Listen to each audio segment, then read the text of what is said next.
had nothing to do with the interrogation or the things I was told upon arrest. So that's where we are. And I want to leave that now for court. That's court business. So while in Ruzira, I learned, because you are already in a bad situation. So you better find how useful you can be in that bad situation. Because it was. So I started moving around, interacting with the prisoners.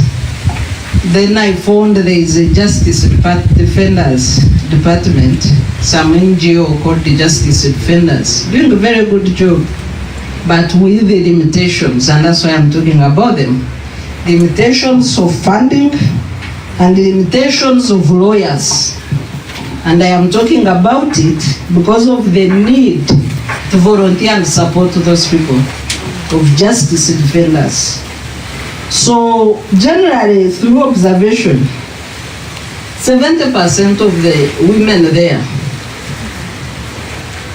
and they are on cases to do with domestic violence. 70% domestic violence. And 80% of the reasons why they are there is because they could not afford a lawyer.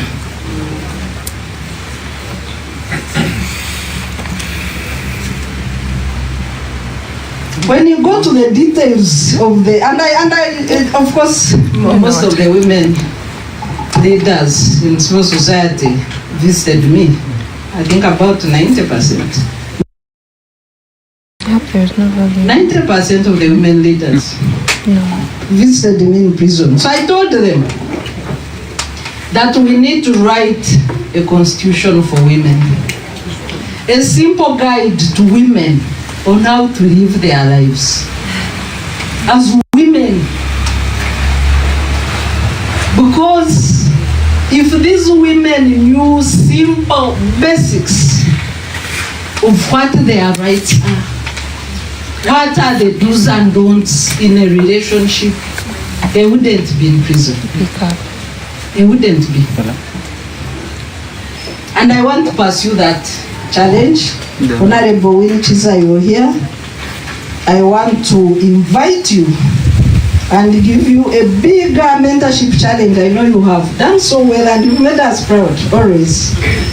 Lead us to draft a constitution for women. Because the other fronts of the family relations bill has failed. We know how we've struggled with the marriage and divorce bill, more than 20 years. And this is not an issue to do with, I know that men, if somebody went to their side, they also have maybe similar challenges. But I am not a witness to that because I was confined with women. Let's write a guide to every woman and put it in 8 local languages. Honorable Winnie Chisa, let your foundation lead with you, and other women will join us. We distribute it free to women and we let men pay the fee. I hope that won't be too much. If the men want to know what guide we are giving to women, let them pay little fee, because we want money to make it accessible to all women. And I want to ask Winnie in your presence whether she will take up the challenge. I know there are so many women who would love to take on that challenge. When they ask Winnie, they are asking the women of Uganda, the women of the world, as to whether it is important for women to have access to information, to know their rights, to know how they can defend themselves and how they can seek assistance. Yes, I will take it up. Thank you so much. The Winnie Chisa Foundation has offered the petition. CCD is behind, number 2. we shall ask women to sign up, either as organizations or as individuals. And all societies represented here. So I'm going to ask the CEO on whether they will join this challenge. Because I know they do a lot of legal aid and they know these issues. Honorable Justin Namere nafuna olugendo olw'amangu nangamba mbadde nsaba onkiikirire era ongambire mwami Segawa sebo mwami Segawa nakugambye Mukama ate n'omwanjuzi naye ne mubuulira kati njagala kusooka kwogera byange mu ddakiika emu eddakiika ey'okubiri njogere ebya Honorable Justin Namere. Okusookera ddala najja mu kanso ekisanja kyange kigwako Wakutaano nga nzijidde ku kaadi ya NUP naye omuntu eyabugumizibwako nina ebyobufuzi bye sisobola waliwo kibayita radicalism simanyi basobola kiyinterpretinga oba radicalism ebyobufuzi ebiri radical sibikola ki njagala byabufuzi ebisobola okuyambako omuntu owansi okubanga afuna service delivery wabula bino ebyokukukuba nga bwotunuulira ayambadde ekisaati kya yero ng'omulaba mubi ekyo tikitwala gwanga maaso. Basebo ne banyabo waliwo ebyobufuzi ebibadde mu Masaka ng'abantu batulimbalimba ate mwe aba NRM nga babakozesa okusapootinga omuntu ataviira ddala mu nnyumba ne mugenda ne mumuwa akalulu. Nze nva mu luko ogusinga okubanga kulonda NRM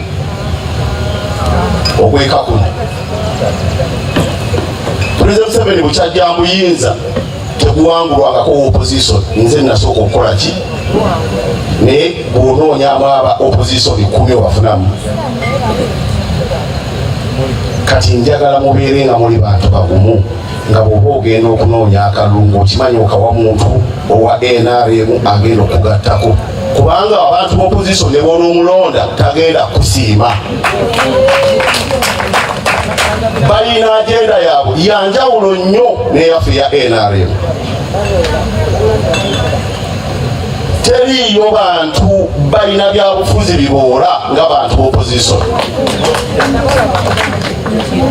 Era owulira endowooza zaabwe mubaboole kunyimbe mubaboole wacha wewe gwagamba bababoole wavaawa. Gavumenti yali gy'ogamba nti boola abantu mune maiti balekere wano mu Buganda ekyo tikyogerwa. Basebo ne banyabo twagala tuzimbe NRM njagala tufunvubire nga tukyayina bamuzeeyi baffe basobola okutuyambako nga bamwami Segawa tufunvubire tuze NRM waggulu. Teriyo omuntu yali avumiddwa bbanga ddene nga Katerega ali ayimiridde wano mu maaso gamu naye mumanyi kye bayita komite banvuma ne mmanya nti abo bavuma kati nsonga mbeere kubanga omukulembeze w'ekibiina yasooka okunvuma temukimuŋaakiramu. Twalabye omusirusiru avudde e Masaka ayambadde Bireete zaffe. Lwaki opita omusiru nga ndi mukulembeze nina abantu abanona bye bakulonda. Basebo ne banyabo ndi ku mulamwa gwa NRM amu pro NRM day and night. Tufunvubire kubanga mbeera ku radio ne bakuba amasimu ne bavuma. Mwaba NRM mubeere mu program mwogere ebintu by'ensonga. Tumaze ebbanga ng'abantu beetuuma programu za gavumenti zonna bazeetuuma kubanga mwaba NRM balogera ku radio. Ekyo nakijjeewo wano abadde yeeyita Maama Mataala wagajjawa ebyo nze nabijjeewo mwogere ku programu za gavumenti ezigaana okugenda mu maaso olw'okuba balonda opposition wano. Sente z'ekyabakuze z'eddwaliro zaddayo mutamukimanyi mwami sente ogwo tokimanyi. Sente z'eddwaliro ekyabakuze gatandika mu COVID temwakyogerako ze nakyogera mu kampeyini yonna ne mbagamba bwe bajja wano mu babuuzi lwaki sente zaddayo bakimanyi. Eddwaliro ly'ekyabakuze balizimba Pulezidenti Museveni ajja kubawanisa amatanga nti akoze nga bazizzaayo lwaki endala teziddayo. mwogere ebintu by'ensonga nze ngenda kubeera ku radio. Ekyokubiri twogere ebintu service delivery kyekisinga okuba nga kikulu. Tewali kintu kitumaganya NRM wano nga muntu genda ku ddwaliro lya gavumenti e Masaka ne bamusaba ssente kyokka omusawo asaba ssente nga bamuwa omusaala. Ebyo mubyogereko mu abakulembeze abalondeddwa. Bw'omusanga mulondoole lwaki asaba ssente nga bamuwa omusaala. Bassebo ne banyabo nsobola okwogera obudde ne bugenda kati ndeeta nsonga zo Honorable Justin Namere. Honorable Justin Namere tasobodde kubeerawo naye abadde ayagala nnyo okukola ki. Amazima gali nti tulina omubaka asobola okuwuliziganya ne President Museveni wansi tufune service delivery. Honorable Justin Namere kalakita ye yegenda okuba nti nabo abantu ba opposition mbalaba kalakita ya Justin Namere musooke mugireko ensonga embeere esagule mu maaso ffe tufune ki. Abantu batulinnyako Honorable Justin Namere abagambye agenda kusapootinga buli mukulembeze yalondeddwa mumuyambeko okuba nga mumuwa amawulire amatuufu agali wansi agatatambula buki.